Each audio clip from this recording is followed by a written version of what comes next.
On the night of my father's funeral, my stepmother changed the locks and smirked, "You're not welcome here anymore." I stood in shock until my dad's lawyer arrived and handed her a letter. As she read it, her hands trembled, and she screamed, "This can't be real." That night was cold, but the chill that ran down my spine had nothing to do with the weather. My father had just been laid to rest hours ago, and I was standing in front of the house I had grown up in, staring at a locked door. My stepmother, Diane, stood there, arms crossed, a smirk tugging at the corner of her lips. "You're not welcome here anymore," she said, voice dripping with satisfaction. I blinked.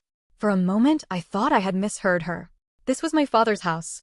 The house where I took my first steps, where I celebrated birthdays, where my father and I had made countless memories. And now, I was being shut out like a stranger. "You changed the locks?" My voice came out quieter than I expected. She shrugged, as if this was just some minor inconvenience for me, like forgetting my keys. "I thought it was best," she said. "This is my house now." Anger flared in my chest. My father had passed away less than 24 hours ago, and she was already trying to erase me from his life.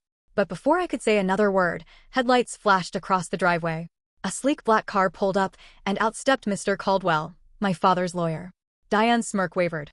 Mr. Caldwell didn't even acknowledge her at first. He walked straight up to me, his face unreadable. "I was hoping to do this in a more civilized setting," he said, then turned to Diane. "But I suppose this will do." Diane's smug expression faltered further. "What are you talking about?" Without a word, Mr. Caldwell pulled out a thick envelope and handed it to her. She snatched it from his hand, her fingers trembling slightly as she tore it open. As her eyes skimmed the first few lines, her face went pale. Then, suddenly, she let out a strangled laugh. This can't be real," she shrieked, shaking the paper as if that would make the words change. Mr. Caldwell adjusted his glasses and gave her a look of pure indifference. "Oh, it's very real," he said. "And I'd advise you to read all of it before you make any more poor decisions." I watched as Diane's eyes darted across the pages, her breathing growing heavier. Her hands clutched the paper so tightly I thought she might tear it apart. Then, with a choked gasp, she stumbled back against the door. "What did it say?" I asked, my heart pounding. Mr. Caldwell turned to me, his gaze steady. "Your father had a final say in matters," he said. "And it seems your stepmother was under some incorrect assumptions about her position." Diane suddenly spun towards him, her face red with rage. "This is a lie. He promised me everything." Mr. Caldwell sighed, as if this was all terribly exhausting. "Your husband made some last-minute amendments to his will," he said. "And as per his wishes, you are to vacate this house immediately. It no longer belongs to you." Silence fell. I looked at Diane, watching as the reality of the situation settled into her. Her chest rose and fell rapidly, her hands gripping the doorframe like she was trying to keep herself upright. "No," she whispered, her voice barely audible. "No, no, no." I crossed my arms. "Looks like I'm the one who's welcome here," I said. Mr. Caldwell gave me a small nod. "Indeed." But Diane wasn't done. She let out a guttural scream and tore the letter in half, then in half again, as if destroying the paper would somehow undo its contents. "I won't leave," she screeched. "I deserve this house. I was his wife. He loved me." Mr. Caldwell, unfazed, simply pulled another copy of the letter from his briefcase. "That was just your copy," he said dryly. "I have plenty more." Diane let out another scream, then turned to me, her eyes blazing with hatred. "You did this," she hissed. I raised an eyebrow. "My father did this," I corrected. Her hands clenched into fists, but there was nothing she could do. She had lost. I could have left it at that, let her stew in her humiliation. But no, this was only the beginning. She had spent years manipulating my father, driving a wedge between us, making him believe I was ungrateful, selfish. And now, she was about to learn what real consequences felt like. I stepped forward, leaning in just enough so that only she could hear me. "This is just the start," I said. And from the way her eyes widened in fear, I knew she believed me. Diane stood frozen, her face twisted with shock and rage. Her entire body trembled as if she was barely holding herself together. For years, she had acted like she owned everything, like she had my father wrapped around her little finger. But now, the game had changed. Still gripping the shredded remains of the letter, she shook her head violently. "This isn't fair," she spat, her voice shaking. "He promised me.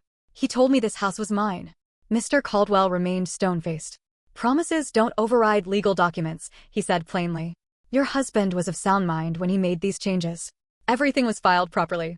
She turned to me, pure hatred in her eyes. "You think you've won? You think this is over?" I met her glare with a calm stare. "I don't think anything," I said. "I just know you don't live here anymore." Her breathing grew heavy, her nostrils flaring like a cornered animal. Then, in a split second, she lunged for me. I barely had time to react before she was in my face, her hand raised as if she was going to slap me. But before she could touch me, a firm hand grabbed her wrist midair. It was Mr. Caldwell. "Don't," he warned, his voice like steel. "You've already lost enough tonight. Don't make it worse." Diane yanked her arm away, her chest rising and falling in fury. She was unraveling, and I could see it. She turned away from me, pacing in circles like she was searching for a way out of this nightmare. Then, suddenly, she stopped. A strange calm washed over her face. She smiled. I knew that look. It was the look of someone who had just decided to do something reckless. "Fine," she said, her voice eerily smooth.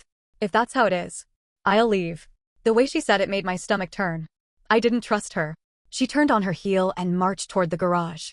I followed cautiously, not letting her out of my sight. She reached for the keypad beside the garage door and punched in a code. The door rumbled as it started rising. And then I saw it.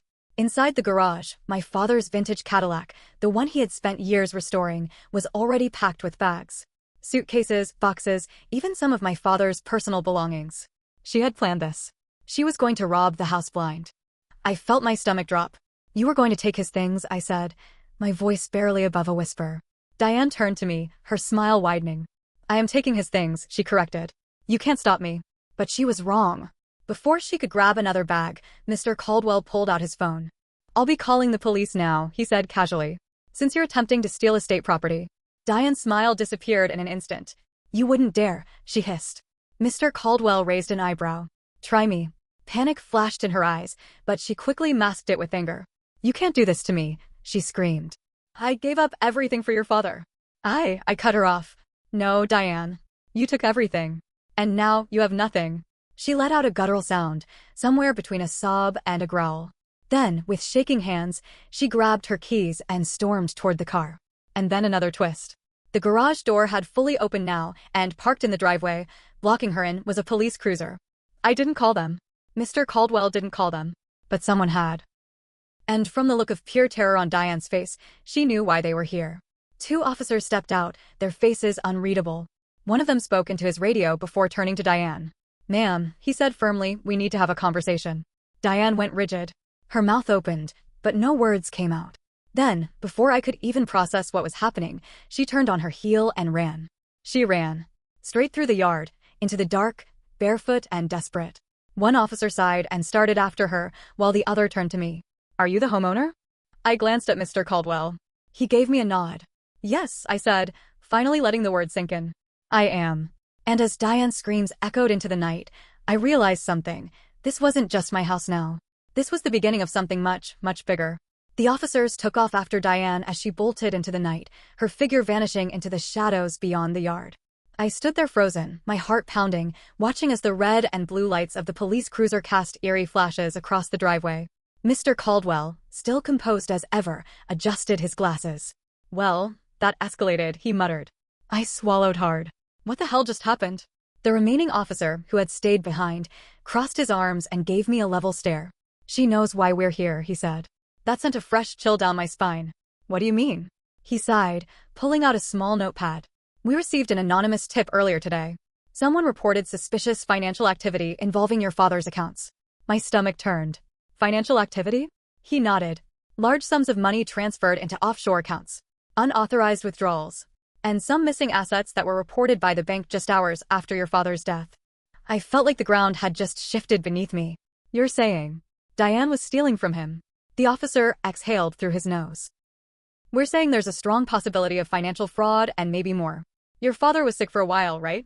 I nodded slowly. The officer's expression hardened. "Then there's a chance she's been siphoning his money for months. Maybe longer." A slow, sinking realization hit me. Diane hadn't just been trying to take the house. She had been bleeding my father dry long before he passed.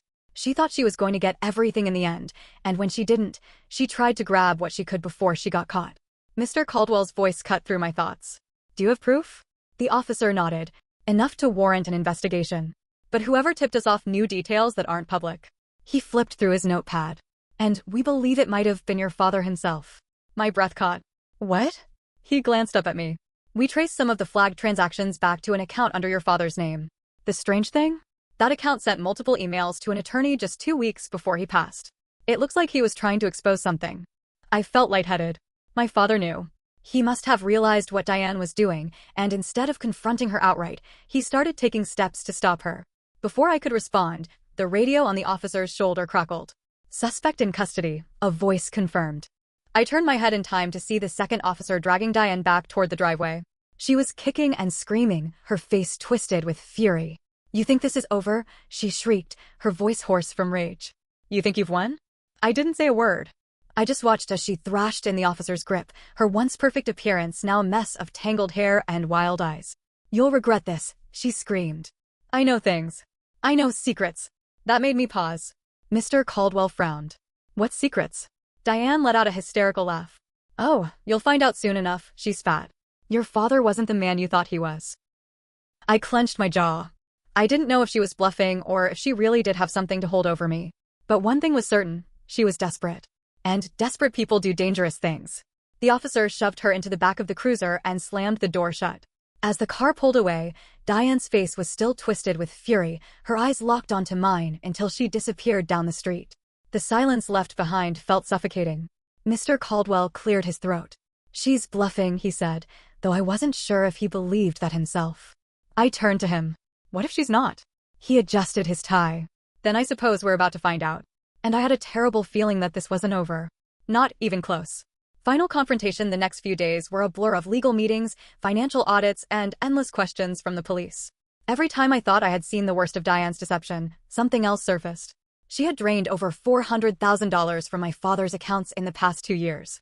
Some of it was funneled into unknown accounts overseas, while the rest was used to buy luxury items, expensive jewelry, designer clothes, and first-class vacations that she had claimed were stress relief trips. She was living like royalty while my father's health declined. The hardest part? My father must have known. Maybe not the full extent, but enough to be suspicious. Enough to set up a failsafe, which was why his last-minute will had completely shut her out. And now, Diane was sitting in a holding cell, awaiting formal charges. But she wasn't done. Because she had one last card to play. The secret 3 days after her arrest, I got a call. It was from Diane's lawyer. "She wants to meet," he said. "She has information about your father's will that she thinks you should know." I didn't want to go. I wanted her out of my life permanently. But a part of me, the part that needed every answer, couldn't ignore it. So, I went. The meeting was set up at the county jail. A dingy, soulless room with a thick glass partition separating us. Diane looked different. Disheveled, pale, almost fragile, but the gleam in her eyes was still there. She picked up the receiver and smirked. "You look like hell." "Thanks," I said flatly. "What do you want?" She leaned forward, her voice dropping to a whisper. "I want a deal." I raised an eyebrow. "You think you're in a position to negotiate?" Her smirk widened. "I know I am." She slid a piece of paper across the table. Her lawyer must have given it to her beforehand. I picked it up, unfolded it, and felt my blood run cold. It was a birth certificate. And under father's name, my dad's name was missing. Instead, another name was written in bold letters. A name I didn't recognize. I looked up, my hands trembling. "What the hell is this?" Diane grinned. "Your father wasn't your biological dad." I felt like the air had been knocked out of my lungs. "You're lying." She shrugged. "Believe what you want. But I can tell you this, he knew. He always knew. And he never told you." My mind was racing. This couldn't be true. My dad was my dad. He had raised me, cared for me, protected me. But Diane was too smug, too confident. "Why are you showing me this?" I asked, my voice barely above a whisper. She tilted her head. "Because I want something in return. Drop the charges. Let me walk away." I stared at her in disbelief. "You stole from him. You let him die thinking you loved him, while you were emptying his bank accounts behind his back. And you think I'm going to make a deal with you?" She leaned in, her voice venomous. "If you don't, I'll make sure everyone knows. I'll ruin his name. People will think he was a fraud, a liar. The devoted father who lied to his only child." I clenched my fists. She was evil. But she was also right about one thing. I had no idea if my father had planned to tell me the truth. Maybe he took it to his grave. Maybe he thought it didn't matter. And now, I was the one left holding the weight of his secret. The breaking point, I stood abruptly. "You can tell the whole world, for all I care," I said, my voice shaking. "It doesn't change who he was to me. It doesn't change what you did. You think you have power here, but you don't." Diane's smirk faltered. "I'd rather live with the truth than let you walk free," I continued. "So go ahead. Scream it from the rooftops. But when you do, just remember, You are the one sitting in a jail cell. Not me. Her hands tightened around the phone. You think this is over? She hissed. I let out a slow breath. Yeah, I do. And for the first time, I truly meant it. I hung up the phone, walked out of that room, and didn't look back. Diane was officially charged with fraud, theft, and financial exploitation. She pled guilty to some of the charges in exchange for a reduced sentence, but she wasn't getting away clean. She was sentenced to 7 years in prison, with no possibility of parole for at least 5. She didn't get the house. She didn't get my father's money. She lost everything. As for me, it took time to process everything. The betrayal, the secrets, the truth about my father. I chose not to dig into my biological father's identity.